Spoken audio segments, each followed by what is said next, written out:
जानकी जानकी તમે લોકો અહીંયા છો? ગામમાં તો ગજબ થઈ ગયો. જેઠવાઈ કઈ ધમાલ કરી? અરે જેઠવાઈ નહીં, રામભાઈએ ધમાલ કરી. હા રામભાઈ માસ્ટર નહીં, ચોર નીકળ્યો ચોર. આ તો છામભાઈ જેલમાંથી જાણી લાય ને એટલે ખબર પડી. અને ગામવાળા એને ધક્કા મારીને ગામમાંથી બહાર કાઢી મૂક્યો. રામ! જાનકી! ચેલેન્જ ફેંકીને ગયેલો ઇન્સ્પેક્ટર રામ હવે રગવા થઈને મારા વિરુદ્ધ પુરાવા શોધતો હશે. કેમ કે જાનકીને પ્રેમ કરે છે. પોતે ચોર નહીં, ખરેખર પોલીસ છે. એ સાબિત કરવા પણ જરૂર પાછો આવશે.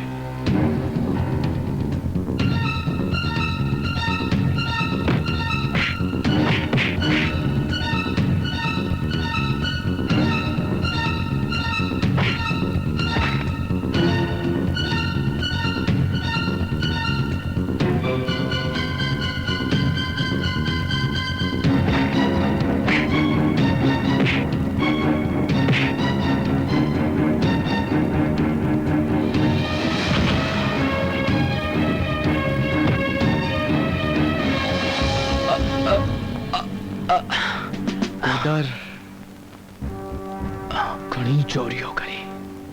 ચાલ ચાલ લઈ જા.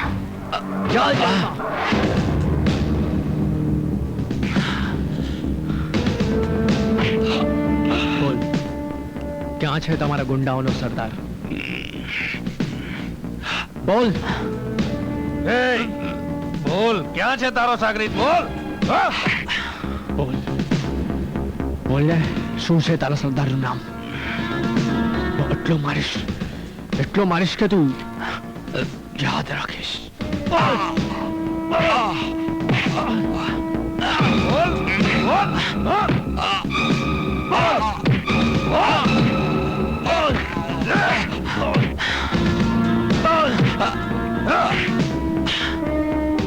બોલ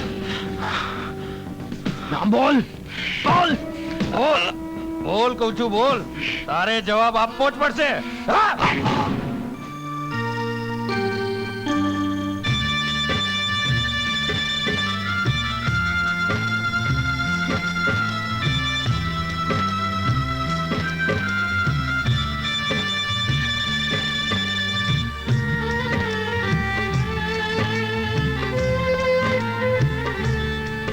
વાહ જાનકી વાહ, માને ગઈ હું તારી પ્રીતને. હું તને મારી સગી બેન સમજુ છું. જીવનમાં ક્યારેય તારાથી કોઈ વાત છુપાવી નથી. અને તે મારાથી છુપું રાખ્યું કે તું રામને પ્રેમ કરે છે.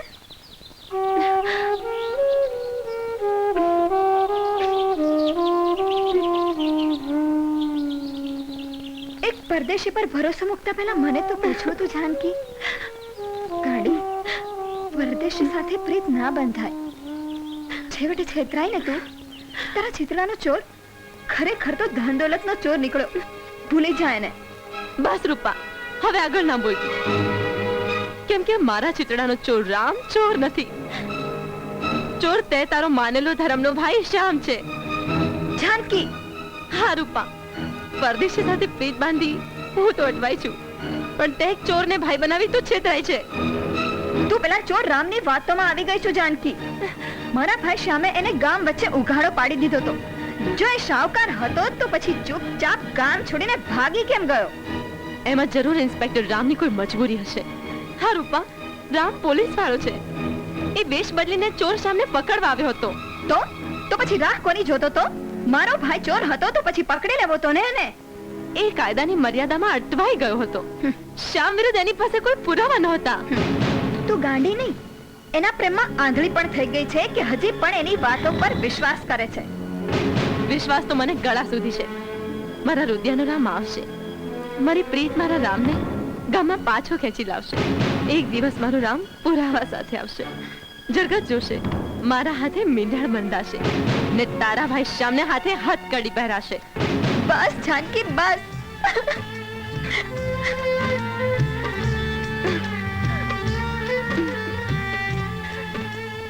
અરે બેટા, પેટે પાટા બાંધીને દેવું કરીને મેં ખેતર ખરીદ્યું હતું. બેટા, બેટા મને એમ કે મારા દીકરાને કોઈના ખેતરમાં કાળી મજૂરી ના કરવી પડે, પણ તે તો ખેતર જ વેચી માર્યું. કાળી મજૂરી ના કરવી પડે એ માટે તો હું શહેરમાં જઉં છું. ત્યાં જઈ હું પોતાનો ધંધો કરીશ. ના જઈશ, ના જઈશ બેટા, ના જઈશ.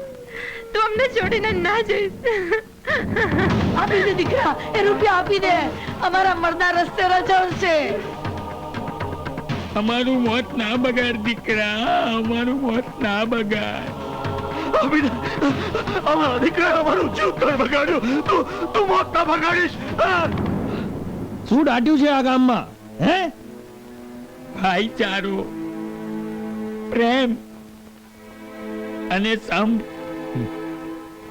દીકરા,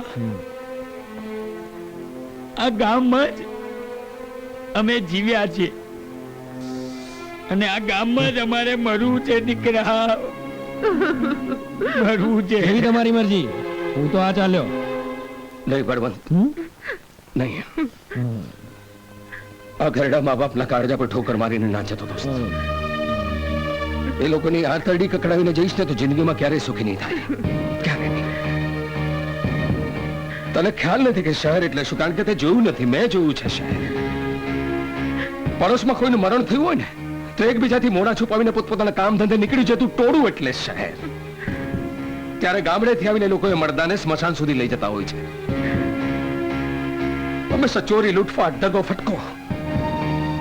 આ તારા પૈસા એ ત્યાં ચોરાઈ જશે તો શું કરીશ? ક્યાં જઈશ? ક્યાં જઈશ? તો અને એક વાત સમજજે બળવંત, આ કુદરત છે ને એનો ન્યાય ખૂબ કમાલ હોય છે. ઝેરી વેલાના હંમેશા ફળ પણ ઝેરી જ પેદા થતા હોય છે. કાલે ઉઠીને તારે ત્યાં પણ તારું બાળક જન્મ છે, તારો દીકરો જન્મ છે, ને વખત હવે આ જ રીતે તને લાત મારીને નીકળી જશે ત્યારે શું કરીશ તું? શું કરીશ? બોલ ને. માં ઉઠ, ઉઠ માં, ઉઠ. તારે જવું જ હોય તો જા. તારા માવતરને હું અને ગામવાળા સંભાળી લઈશું, સાચવી લઈશું. પણ શહેરમાં તને કોઈ નહીં સાચવે, કોઈ નહીં સાચવે શહેરમાં. આ લોકોના નિશાસા લઈને જઈશ ને તો જિંદગીમાં ભીખ માંગવાનો વારો આવશે. કોઈ નહીં સાચવે. અને છતાંય તારે જવું જોઈએ ને તો જા, જા. પડે પહેલા હા ખર્યા પાન જેવા તારા માવતરને મર્યા પછી જજે. આ લોકોને ક્રિયાકર્મ બતાવીને પછી જજે, ત્યારે તને કોઈ નહીં રોકે. જા, જા, જા. બાપુ મને માફ કરી દો. શું સાચું માનવું? કાને સાંભળેલી જાનકીની વાત કે નજરે જોતા ભગવાન જેવા શ્યામનું આ રૂપ? શું થઈ ગયું છે શ્યામ તને? આ બધું તું બોલી રહ્યો છે? દગો ફટકો તો હંમેશા તે કર્યો છે. કેટલાની આંતરડીઓ કકડાવી છે આજ સુધી તે. શ્યામભાઈ, અરે રૂપા, તું બોલ ને કઈ કામ. એ આ શું છે? કેમ મોં સુજેલું છે તારું? રડીને આવી છે તું? હા ભાઈ, આજે જાનકીની વાતો એ મને ખૂબ રડાવી છે. જાનકીની વાતે? એ તો તારી ખાસ બેનપણી છે ને? બેનપણી નહીં, દુશ્મન છે મારી હાથથી. મેં એની સાથે અબોલા લીધા છે. હા શ્યામભાઈ, એ કહે છે કે જો રામ નહીં પણ તમે છો. રામ પોલીસ વાળો છે. એક દિવસ પુરાવો લઈને આવી તમને પકડીને લઈ જશે એવું જાનકી કહે છે. ભાઈ, તને સોગંદ છે આપણા ભાઈ બહેનના પવિત્ર સંબંધના. તને સોગંદ છે મેં તને બાંધેલી પવિત્ર રાખડીના. તું હજી મને સાચે સાચું કહી દે કે તું ખરેખર કોણ છે. મારા માથે હાથ મૂકીને જવાબ આપ ભાઈ. સોગંદ ના બેન, તું હું તને સાચું કહું છું. જાનકી સાચું કહી રહી છે. હું ચોર છું, લૂંટારો છું, ખૂબ ખતરનાક ગુનેગાર છું. રામ તો બિચારો ઇન્સ્પેક્ટર છે. જાનકી સાચું કહે છે. એ રૂપા, રડ નહીં બેન. તારો ભાઈ હવે સુધરી ગયો છે. તારા સમજ તારા અને ગામના ભોળા લોકોના પ્રેમે મને આ પથ્થરને પણ પીગળાવી દીધો છે. મેં નિર્ણય કરી લીધો છે બેના કે ભૂતકાળમાં કરેલા બધા જ પાપોનું હવે હું પ્રાયશ્ચિત કરી લઈશ. તો શરૂઆત જાનકીની માફી માંગીને કરજે મારા વીરા. રૂપા, તું હજુ પણ મને તારો ભાઈ માને છે ને? હા ભાઈ, બેનની નજરમાં ભાઈ હંમેશા ભગવાનનું બીજું રૂપ હોય છે. જેમ તું મારો ભાઈ છે એમ રામ જાનકીની જિંદગી છે. જાનકી રામને પ્રેમ કરે છે. તે જાનકીને રામથી અલગ કરી એને ખૂબ દુખી કરી છે ભાઈ. હા રૂપા, મેં બે પ્રેમીઓને જુદા કરવાનું પાપ કર્યું છે, પણ એમને ફરી પાછા ભેગા કરવાનું પાવન કામ પણ હું જ કરીશ. મેં નક્કી કર્યું છે રૂપા કે હું મારી જાતને પોલીસને શરણે કરી દઈશ. પેલા બિચારા ઘરડા ડોસા ડોસીઓની જીવનભરની મૂડી હું પાછી આપી દઈશ. ઇન્સ્પેક્ટર રામને જે પુરાવા જોઈએ છે તે એ બિચારોને ત્યાંથી લૂંટેલા પેલા 10 લાખ રૂપિયાની બેગ આપણા ગામના કુવામાં જ પડી છે. 10 લાખ જેટવા બાપુને જાણ કરવી પડશે હો. આજ સુધી એ કુવા તરફ હંમેશા દોડી જતો એ મારો જીવ આપવા માટે નહીં, પણ એ કુવામાં પડેલા મારા ચોરેલા 10 લાખ રૂપિયાની બેગ લેવા જતો હતો. 10 લાખ. હું જ્યાં સુધી પાછો ના આવું ત્યાં સુધી આ વાતની કોઈને જાણ ના થાય. રૂપા, જાન પાછો આવજે મારા ભાઈ. આવીશ ને બેન, ખૂબ જલ્દી પાછો આવીશ.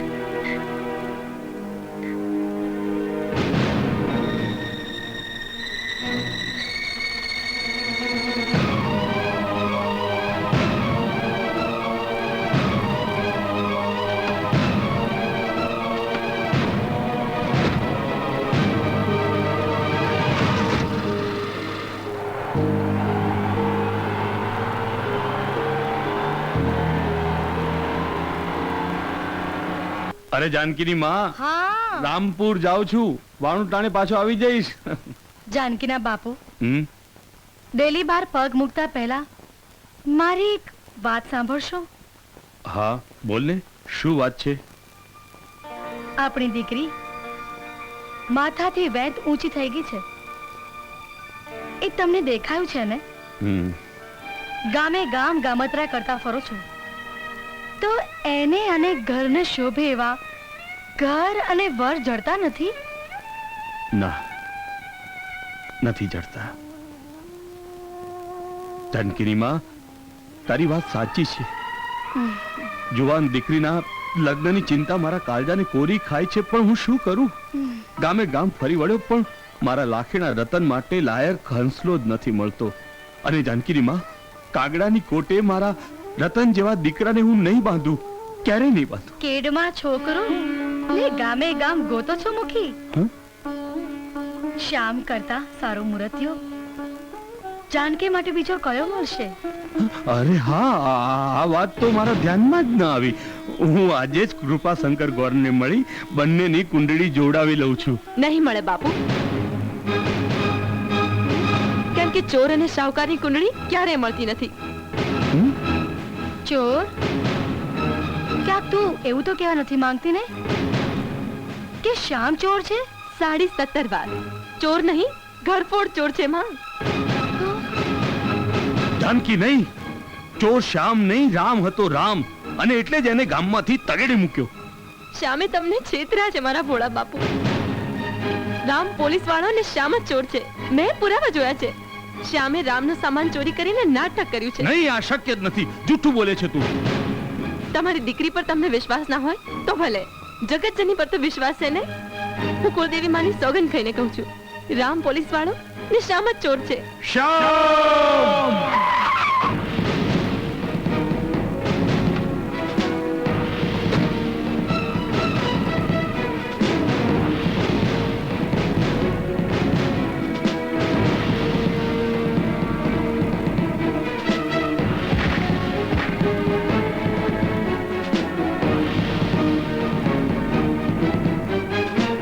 Shyam, you are under arrest.